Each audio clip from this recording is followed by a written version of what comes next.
Во една од најнеповолните години за земјоделското производство, можеби најлошо поминаа лозарите, болести и климатските промени како да ги соголија лозовите насади, па благо и квалитетно грозје речиси и да нема.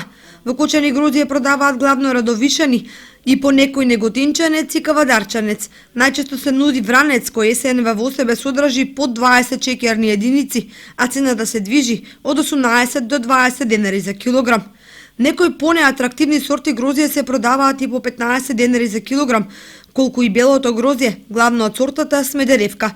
Меѓутоа, Резлинг и Мерло се продаваат и по цени повисоки од 20 денари. Врз лозарството секако дека негативно делуваат и врнежите и ладното време од причина што се губи шекерноста во самите гроздови. Значи се одложува бербата, понатаму делува негативно врз трулежот, капењето на гроздот. Иако комините не се стасани за во казан, тие што веќе набавиле гроздје прогнозираат дека ракија и вино ќе има помалку од лани, и тоа за 20 до 30%. Наместо да добијат 23 до 24 литри квалитетна 50 степенска ракија, казањата ќе пуштаат максимум 18 до 20 литри.